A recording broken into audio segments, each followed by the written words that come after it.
Avait-elle conscience qu'il l'observait lui aussi? Était-elle en train de sourire ou de froncer les sourcils? Impossible à dire dans la position où il se trouvait. Puis, elle secoua la tête, comme pour s'arracher au spectacle, et s'en alla. Ses yeux. Qui est-ce? Se demanda Cory. Elle est incroyable. Penser à la nouvelle lui fit oublier son équilibre instable. Le plateau s'écroula en premier. Puis ce fut son tour, et il s'étala de tout son long sur le sol, le nez dans sa nourriture. La salle entière éclata de rire, et tout le monde applaudit. « Encore! Encore !» s'écria Arnie Tobin avec sa grosse voix. David vint l'aider à se remettre debout. « Tu as d'autres idées comme ça ?» grommela Cory, en détachant de ses cheveux quelques spaghettis à la sauce tomate. « La prochaine fois, prends plutôt un sandwich !» suggéra David en riant. Il avait des cheveux carottes, des taches de rousseur presque aussi orange et un rire strident qui faisait se dresser les oreilles de tous les chiens du voisinage.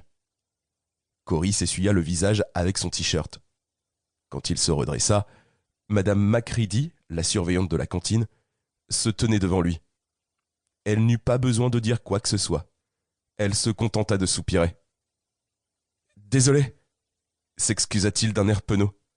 « À propos de quoi ?» demanda Madame Macready, le plus sérieusement du monde. Cory sourit. Heureusement que la surveillante avait le sens de l'humour. « C'était l'idée d'Arnie !» accusa David en pointant leur camarade occupé à s'empiffrer de bretzel. « Je doute qu'Arnie ait eu une seule idée dans sa vie !» commenta Madame Macready, toujours sans sourire. Après quoi, elle leur adressa un clin d'œil avant de s'éloigner. Encore dégoulinant de pâtes et de sauce tomate, Cory se pencha pour récupérer son plateau. « Hé, David, c'était qui, cette fille ?»« Quelle fille ?»« La blonde. Celle qui passait quand... » ?»« Qui ça ?» David parut perplexe. Il ramassa les couverts de Cory et les jeta sur son plateau.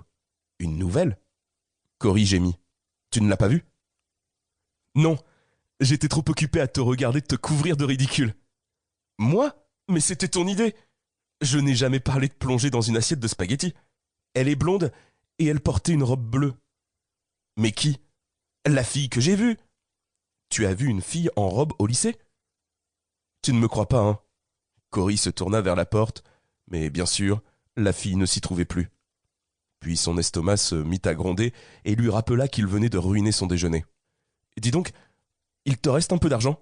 Je meurs de faim. »« Pas mon problème, mec, » lui répondit David, avec un sourire avant de regagner sa table. « Allez, tu me dois bien ça. » Cory abandonna son plateau sur une table vide et le suivit.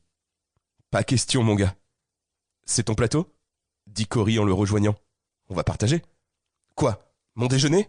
Oublie, je n'ai même pas. » Cory chippa la pomme sur le plateau de son ami, puis rafla une poignée de bretzel sur celui d'Arnie.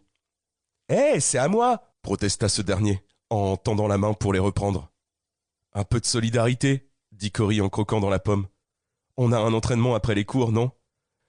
Si je ne mange rien, je n'aurai même pas la force de me soulever à la barre fixe. Ça me fend le cœur. » grommela Arnie en brisant les bretzels qui dépassaient de la main de Cory avant de s'empresser de les engloutir. « Ça laissera peut-être une chance aux autres ?» Cory crut percevoir une pointe de ressentiment dans la réplique. Cela l'ennuya, mais qu'y pouvait-il ? Ce n'était pas sa faute s'il était meilleur gymnaste que ses camarades.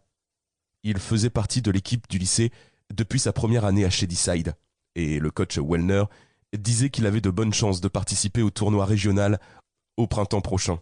« Heureusement qu'il ne m'a pas vu m'étaler en plein dans mes spaghettis, » se dit Cory.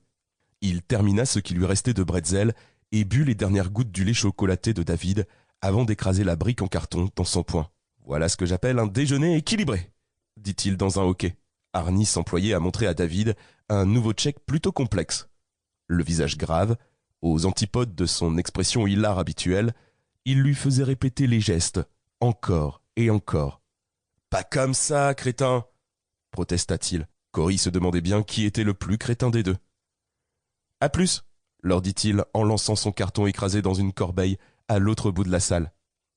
Ils ne levèrent même pas la tête. Il s'éloigna en direction de la porte, sans prêter attention aux élèves qui se moquaient de son t-shirt taché et de la sauce tomate qu'il avait dans les cheveux. « Hé, Cory, attrape !» Quelqu'un lui jeta une briquette de lait, qui le rata et rebondit sur une table avant de rouler au sol. Pour continuer à écouter ce livre audio gratuitement, cliquez sur le lien dans la description et vous pourrez l'écouter en entier sans frais grâce à l'essai de 30 jours d'Audible.